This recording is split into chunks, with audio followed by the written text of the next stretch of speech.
Salam sejahtera untuk kita semua. Selamat berjumpa dalam perkuliahan Analisis Farmasi Dasar Fakultas Farmasi Universitas Indonesia. Bersama saya, Baita Palanggatan, akan memandu perkuliahan pada pertemuan 12, 13, dan 14 tentang kromatografi. Pertemuan pertama akan membahas mengenai dasar-dasar kromatografi. Pertemuan kedua akan melanjutkan mengenai kromatografi planar, pengertian, prinsip, prosedur analisis, serta aplikasinya. Dan akan dilanjutkan pada pertemuan ketiga mengenai kromatografi kolom. Setelah mengikuti kuliah pertama, mahasiswa diharapkan mampu memahami pengertian kromatografi, prinsip kerjanya, dan juga mengetahui dan memahami jenis-jenis kromatografi dan pemanfaatannya. Konsep dan kata kromatografi pertama kali diperkenalkan oleh seorang Russian botanis bernama Mikhail Sweets pada tahun 1906 yang melakukan pemisahan pigmen tanaman dalam kalsium karbonat dan dialiri dengan petroleum ether. Kata kromatografi sendiri berasal dari chroma yang berarti color dan graphene yang berarti to write. Pada tahun 1931 mulai dipergunakan dalam pemisahan dan analisis biokimia. 1941, Martin dan Singh menggunakan prinsip dari liquid-liquid partition chromatography menjadi teori pemisahan kromatografi yang umum dipakai hingga sekarang. Karenanya pada tahun 1952 Martin dan Singh dianugerahi Nobel.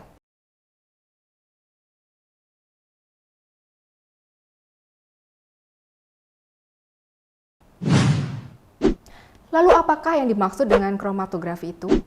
Secara definitif, dalam Farmakope Indonesia edisi 6 dijelaskan bahwa kromatografi merupakan suatu metode pemisahan multitahap di mana komponen suatu sampel didistribusikan antara dua fase, yaitu fase diam dan fase gerak. Seperti dapat dilihat pada ilustrasi berikut ini. Dalam sistem kromatografi terdapat fase diam dan fase gerak. Fase gerak merupakan pembawa yang membawa analit atau molekul campuran melewati fase diam. Fase gerak dapat berupa cair seperti air, dapar, pelarut organik, kemudian juga dapat berupa gas inert seperti helium, nitrogen, atau hidrogen. Serta bisa juga menggunakan supercritical fluida seperti karbon dioksida. Fase diam merupakan tempat di mana pemisahan terjadi.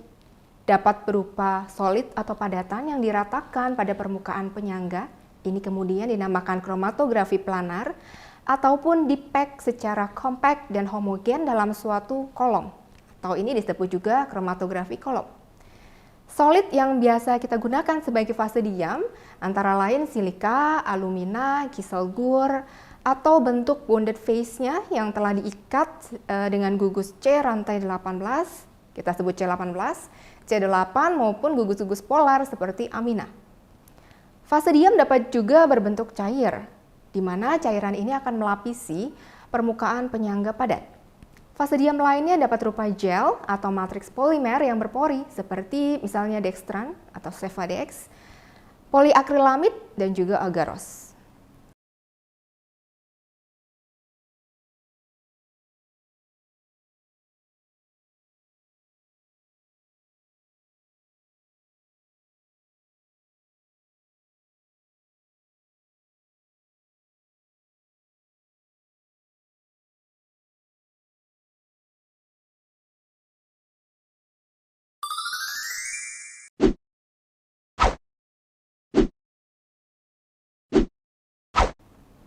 Kromatografi dapat diklasifikasikan berdasarkan fase diam dan fase geraknya.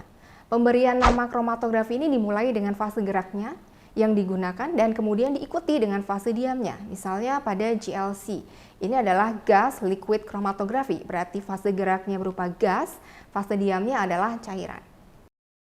Berdasarkan cara kontak antara fase diam dan fase geraknya, ada kromatografi planar, dua dimensi, di mana fase diamnya diratakan pada penyangga datar atau bentuknya berupa dataran.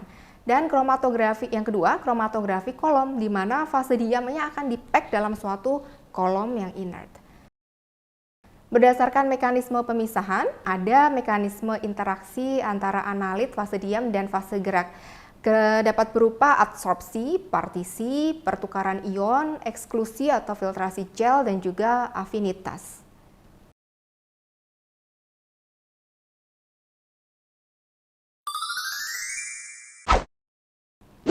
Pada adsorpsi, pemisahan terjadi karena adanya interaksi solut pada permukaan aktif fase diam. Adsorben yang umum dipakai adalah silika dan alumina.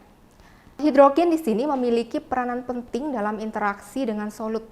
Makin polar analit atau molekul sampel, maka akan teradsorpsi lebih kuat dan terelusi lebih lambat. Pada partisi, pemisahan terjadi di antara dua pelarut yang tidak bercampur. Fase diamnya berupa cairan yang melapisi permukaan penyangga. Fase geraknya merupakan pelarut yang sifat kepolarannya berbeda dengan fase diam.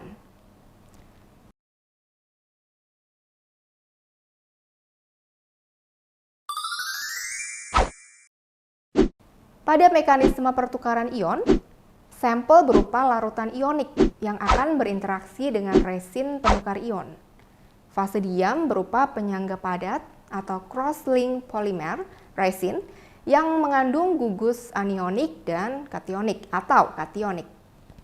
Ada 4 tipe penukar ion, penukar kation asam kuat dan asam lemah, mengandung gugus fungsi asam sulfonat atau asam karboksilat. Penukar anion, ada basa kuat dan penukar anion basa lemah. Ini mengandung gugus-gugus amin. Mekanisme ini diaplikasikan pada pengolahan air, water softening, atau demineralisasi. Selain itu juga untuk pemurnian dan analisis asam amino, nukleotida, dan lain-lain. Mekanisme selanjutnya adalah eksklusi, atau nama lainnya adalah molecular exclusion chromatography, atau dikenal juga dengan gel filtration chromatography atau gel permeation chromatography. Pemisahan di sini berdasarkan kemampuan solut melewati pori-pori kolom. Solut dengan ukuran yang kecil dapat melewati pori, sehingga butuh waktu lebih lama untuk tererusi keluar dari kolomnya. Sedangkan solut dengan ukuran yang lebih besar dari pori kolom akan terelusi lebih dahulu karena tidak terjebak dalam pori-pori kolomnya. Aplikasi dari kromatografi eksklusi ini untuk pemisahan atau analisis protein, purifikasi enzim, lalu dapat juga untuk menentukan bobot molekul dari peptide, protein, polisakarida, dan juga pemisahan myoglobin dan hemoglobin.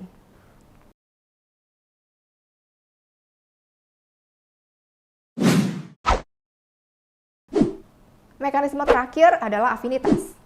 Pemisahan berdasarkan interaksi spesifik dan reversibel antara molekul solut dan ligan yang terimobilisasi pada fase diam. Fase diam pada kromatografi ini berupa immobilized biological material ligan atau ligannya berupa antibodi, inhibitor enzim, molekul yang akan mengikat secara selektif molekul analit yang berkomplement. Aplikasi kromatografi afinitas yaitu pada pemisahan dan purifikasi enzim dan glikoprotein.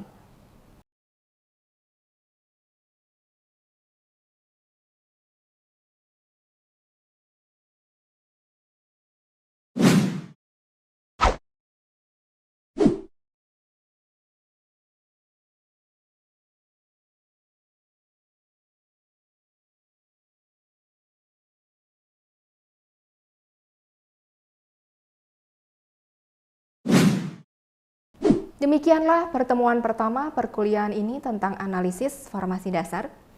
Pertemuan berikutnya kita akan membahas mengenai kromatografi planar. Atas perhatiannya saya ucapkan terima kasih. Salam sejahtera bagi kita semua.